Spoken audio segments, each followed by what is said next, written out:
안녕하세요. 저는 청년대학부 이마을의 곽휘영이라고 합니다.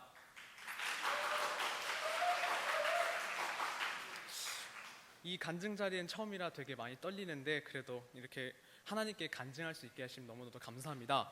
우선 이 자리에 나온 이유는 작년 9월 희망천사 기도회가 시작되고 나서 지금까지 제 삶에 많은 변화가 있었고 또 그 변화를 함께 나누기 위해서 이 자리에 나오게 되었습니다. 우선 지난 9월달 희망천사 기도회가 처음 시작됐을 때 저는 그래도 거부감 없이 기도에 나올 수 있었습니다. 제 장점은 처음 시작하긴 정말 힘들지만 그래도 한번 무언가를 시작하면 끝까지 해낸다는 그런 꾸준함이 있는데 하나님께서는 그 이전부터 이 꾸준함의 장점을 사용하셔서 제가 말씀 읽고 기도하는 습관을 미리 들여놓으시면 또 감사합니다. 그리고 또 이 희망천사 기도회가 개인적인 소원 기도 제목을 또 이제 기도하는 기도회이기 때문에 또 별로 거부감 없이 또 제가 이겨내고 싶고 해결하고 싶고 하고 싶었던 많은 기도 제목들이 있었기 때문에 또 거부감 없이 나왔던 것 같습니다. 그 기도 제목欄에 13가지의 기도 제목을 썼는데 그 기도 제목에는 군대 문제도 있고 집안의 어려운 상황 문제도 있고 제 미래의 꿈에 대한 문제, 그다음에 가족 관계, 가지고 싶은 것, 알바, 그리고 심지어는 놀라지 마세요. 제가 응원하는 프로야구팀의 우승까지 이 기도 제목을 적어버렸습니다. 물론 지금과도 필요한 기도 제목들이 있고 필요 없는 기도 제목들이 있습니다만 가장 중요한 것은 가장 잘못된 점은 저와 하나님의 관계를 위한 기도가 하나도 없었다는 것이었습니다. 과연 기도가 진짜 하나님과 관계하는 시간인데 가장 중요한 하나님과 관계가 없는 그 기도를 하나님께서는 들어주셨을까요? 근데 하나님께서는 딱 한 가지의 기도를 응답해 주셨습니다. 바로 아까 말했던 제 프로야구팀 두산 베어스에 우승했습니다. 사실 이 기도 제목은 지금 제가 쓴 13가지 기도 제목 중에 가장 중요성이 낮은 기도 제목이었고요. 저도 그 당시에 그냥 포스트 시즌이 시작했기 때문에 한번 소원인데 넣어보자 하는 그런 생각으로 넣게 됐습니다. 근데도 너무도 놀랍게도 그 당시 3위로 시작했던 두산이 4위인 넥센을 이기고 2위인 NC를 꺾고 그리고 5년 내내 1등을 독차지한 삼성을 꺾고 우승을 차지하는 14년 만에 무려 우승을 차지하게 되었습니다. 사실 이렇게 열혈 팬도 아니었는데 이 기도 제목은 정말 큰 의의가 있는 게 제가 처음으로 작정하고 기도 제목을 쓴 첫 번째 응답이었습니다. 그렇지만 그 하나님과의 관계가 없었던 그 기도 제목을 하나님께서는 철저히 박살내셨고 그리고 다시 새로 16가지의 기도 제목을 세우게 하셨습니다. 그 기도 제목들은 이제 새로 바뀐 기도 제목들은 이제 저 자신을 위한 것보다 저와의 하나님과의 관계, 그리고 직분에 관한 문제와 그리고 또 개인적인 여러 신앙생활을 잘하기 위한 그런 기도 제목들이 16가지로 바꾸게 되었습니다. 아까 말했던 그 프로야구 팀의 우승은 첫 기도 제목 기도 응답이기도 했지만 그 당시 제가 9월달에 청대부 첫 리더를 시작했었는데 그 당시 시작할 때는 기도 응답이 제대로 뭔지조차 모르고 시작했었는데 확실히 그 응답을 통해서 기도 응답이 무엇인지 확실하게 알게 되었습니다. 하나님께서는 제 기도 제목을 박살내시고 또 좀 부족했고 연약했던 모습을 박살내셨지만 그저 박살만 내신 것이 아니라 제 자신을 진짜 하나님을 중심으로 잡고 나아갈 수 있도록 길을 만들어 주셨습니다. 또 이 기도 제목들을 통해서 또 제 이전에 그 장점이었던 꾸준함을 끝까지 사용하시고 또 정말 포기하지 않게 꾸준히 기도할 수 있게 하시고 그리고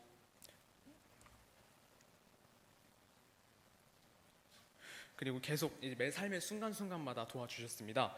우선은 말씀에 관련된 응답이 있습니다. 성경을 그 당시에 저는 굉장히 잘 알고 있다고 믿었습니다. 물론 그 교만한 마음을 3월 달에 저희 청대부 새로 오신 임철 목사님의 말씀을 통해서 완전히 박살내시고 또 박살내셨지만 4월 시작된 성경 강의를 통해서 다시 시작하고 올바른 성경 지식을 가질 수 있도록 도와주셨습니다. 또 그리고 그 강의를 통해서 또 제대로 어떻게 말씀을 읽어야 되는지에 대한 방법을 또 주셨고요. 그리고 그렇게 도와주셨습니다. 사실 그동안에 말씀 읽는 습관은 들여나왔고 말씀을 매일 읽었지만 사실 제대로 읽었다고는 할 수 없었습니다. 그저 말씀 읽는 습관을 들였을 뿐이지 매일매일 그냥 눈대중으로 열람하듯이 읽었기 때문에 사실 제대로 읽었다고 볼 수 없습니다. 그냥 읽었다고 해야 될까요? 예를 들어서 레위 같은 경우에는 정말 힘들었습니다. 정말 그런 부분이 있었지만 그래도 매일 말씀을 끝까지 읽었었고 또 그래도 일독을 했지만 사실 어떻게 일독을 하고 나서 말씀을 다시 어떻게 읽어야 될지 몰라서 그냥 매일 아침 성경 아무데나 펴놓고 나오는 말씀을 읽었습니다. 말씀 읽고 묵상한 식으로 했습니다. 근데 그러던 어느 날에 딱 아무 생각 없이 그냥 성경을 딱 폈는데 어떤 말씀이 나왔냐면 마태복음 6장 33절 34절 말씀이 나왔습니다. 그런즉 너희는 먼저 그의 나라와 그의 의를 구하라. 그리하면 이 모든 것을 너에게 더하시리라. 그러므로 내일 일을 위하여 염려하지 말라. 내일 일은 내일이 염려할 것이요 한날의 괴로움은 그날로 족하니라. 거짓말같이 이 말씀이 딱 피자마자 나왔고 그 순간에 마음속에 매일 아침에 말씀 읽는 것조차 걱정하고 고민하는 그런 제 모습을 보게 되었습니다. 그리고 정말 하나님께서 이것도 마찬가지로 응답인데 정말 큰 은혜를 받았었습니다. 그리고 그 이후부터 하나님께서는 마침 그 당시에 하던 성경 강의를 통해서 성경의 구조를 조금 알게 하시고 그리고 성경 시대에 잘 이해할 수 있는 역사서부터 다시 읽게 하셨습니다.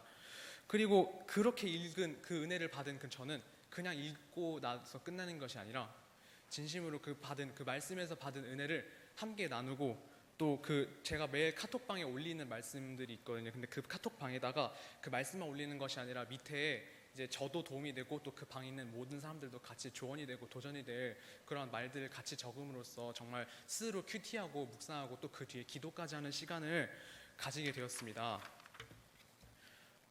그리고 진짜 아까 말했던 이 응답은 진짜 처음으로 말씀으로 받은 응답이었습니다. 또 그 다음에 직분에 관한 응답이 있습니다. 처음 리더 시작했을 때 작년 9월 달에는 그래도 청년부 최연소 리더로서 그리고 또 그 다음에 다들 알겠지만 시작할 때는 다들 열정 넘치게 시작을 하는데 그래서 저도 진짜 열정을 가지고 열심히 하려고 노력했지만 그리고 그 당시 기도 제목을 보면 그 안에 하나님이 올바로 서 있지 않았고 또 제 의외로 이기적이고 남을 이해할 줄 모르는 제 모습 가운데 하나님은 조언들과 트러블이 있게 하시고 골치가 아프게 하시고 조언들이 떠나가는 그런 벌을 주셨습니다. 그러나 말씀과 주변 많은 분들과의 신방을 통해서 제가 무엇이 잘못되었는지를 알게 하셨고 조언들이 떠나가는 모습에 경각심을 느끼게 하시고 매일 기도할 때 조언들을 위한 기도를 꼭 하게 하시고 또 원래 있던 1마을을 떠나 2마을로 새로 마을을 옮기시고 다시 새로운 도전을 할 수 있게 기회를 던져주셨습니다. 물론 지금도 예배 잘 나오지 않는 예배 올 마음이 없는 조언들도 있지만 저는 조언들의 기도 제목을 받고 늘 기도하길 그치지 않았습니다. 그리고 지난주 예배에 오랫동안 나오지 않던 2명의 조언이 오랜만에 예배를 나오게 되었습니다. 진짜 어떤 느낌이었냐면 딱 봤을 때 예수님의 탕자에 비유해서 집 나간 아들이 다시 이제 아버지의 하염없이 기다리다가 다시 돌아왔을 때 느끼는 그 심정과 같다고 해야 될까요? 정말 너무너무 감사했습니다. 보자마자 그냥 끌어안고 정말 잘 왔다고 했습니다. 그리고 마침 이번 주가 저희 청대부 예배 중에 저희 주간 예배였기 때문에 그 기쁨은 더 배가 되었습니다. 그리고 오늘 주간 예배였는데 그리고 또 한 명의 또 새로운이 아니라 오랫동안 안 나왔던 조언이 또 나오게 되었습니다. 정말 2주 동안에 3명의 조언이 다시 마음을 열고 다시 예배로 나오게 된 그 사실 너무나도 감사했습니다. 그리고 청대부 리더 직분뿐만 아니라 2월부터 새로 하게 된 유초등부 교사 직분에서 5월 달부터는 찬양 인도자와 그 1학년 담임을 같이 맡게 되었는데 사실 제 스스로도 잘할 수 있다는 생각으로 시작한 건 아니었습니다. 그러나 맡겨주신 사랑에 감사하며 그래도 시작을 잘했지만 그래도 걱정도 좀 되었고 그래도 그로 인해서 매일같이 기도하게 되었습니다. 그리고 맡게 된 첫 주 찬양 인도를 은혜 가운데 승리하고 그리고 맡은 1학년 반도 무려 제적 9명 중에 8명이 출석하는 그런 역사가 일어났습니다. 그 후에도 1학년은 거의 매주 한두 명 정도만 빠지고 거의 올 출석하는 그리고 마찬가지로 오늘도 올 출석하는 그런 역사가 일어나게 됐습니다. 사실 제가 그 아이들을 위해서 한 일은 거의 없습니다. 그냥 예배 시간에 조용히 해라라고 하고 사실 제 교육과 양육에 대한 문제도 사실 제 스스로도 아직 검증과 판단이 되지 않았기 때문에 할 수 있는 것이라고는 그냥 그 아이들을 위해서 기도하는 것뿐이었습니다. 하지만 하나님께서는 그런 부족하고 연약한 제 자신을 통해서 이 기도를 통해서 정말 많은 아이들이 함께 예배 나오게 하시고 또 그 아이들이 또 와서 조금씩 변화되는 모습을 보여주셨습니다. 그거 너무 감사했습니다. 그리고 죄의 문제에 대한 응답을 주셨는데 지금 생각해보면 정말 이전에는 죄라는 것도 인지하지 못하고 막 저지르던 모습들이 보이고 너무 쉽게 죄를 저지르던 그런 제 모습이 보이게 되었습니다. 그리고 진심으로 회개하지도 않고 그냥 넘어가는 일들이 많았습니다. 그러나 어느 순간부터 스스로 죄를 저지를 마음이 생길 때 그 목사님 말씀이나 주변 사람들이 어떤 말을 통해서 반드시 그 마음에 찔림이 오게 하셨습니다. 말한 당사자는 그냥 설교 말씀 중이었거나 아니면 저를 정죄하려는 의미가 아니라 그냥 설교 말씀 중이었거나 사적인 얘기를 하는 도중이었거나 그랬지만 반드시 그 말씀 속에서 제 마음이 찔리게 하셨습니다. 이 부분에 대해서 임철 목사님 신방 가운데 한번 얘기를 드렸더니 정말 죄와 싸워나갈 용기를 하나님께서 주시는 거라고 해서 너무나도 감사했습니다. 물론 저는 지금도 죄인이지만 그 이후로, 그 말씀을 들은 이후로 정말 스스로 조금씩 싸워나가고 조금씩이라도 변화되는 그런 죄에서 벗어나는 모습이 제 삶에서 보여졌고 또 그로 인해 너무나도 감사했습니다. 그 밖에도 전도에 관한 응답이 있는데 사실 제가 교회 다니면서 가장 부족한 점은 전도였습니다. 친구들을 만나더라도 그 전도에 대한 얘기를 전혀 하지 못했었고 또 교회 나오란 말만 조금 하고 그리고 안 나온 많은 그런 상황이었습니다. 하지만 제가 정말 이 3월달에 알바를 그만두고 나서 4월부터 캠퍼스 전도를 통해서 매주 캠퍼스 전도를 나가면서 이제 다른 밖에 모르는 사람들에게 진짜 그 말을 정말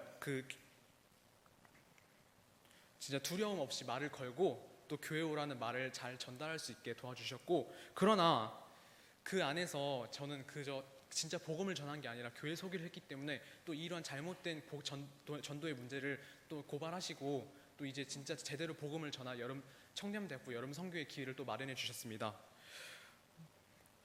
사실 지금 보자면 이제 저는 개인적으로 친구를 만나면 꼭 교회 와라는 얘기를 꼭 하고 또 제가 왜 어떻게 하나님을 만나고 또 너희가 어떻게 하나님을 만나면 변화되는지 이런 말을 하고 싶고 실제로 한 친구에게 이렇게 얘기를 전하기도 한 정도로 지금 많이 발전된 모습을 보임에 너무나도 감사합니다. 저는 뭐 이런 많은 응답을 받았지만 그래도 아직 많이 부족합니다. 스스로 한계를 느낄 때도 많고 방해 가운데 낙심하는 일도 많지만 맞는 등 연약한 모습을 많이 느끼고 있습니다. 그래도 하나님은 지금보다 더 부족했던 이전부터 제 장점만을 사용하시고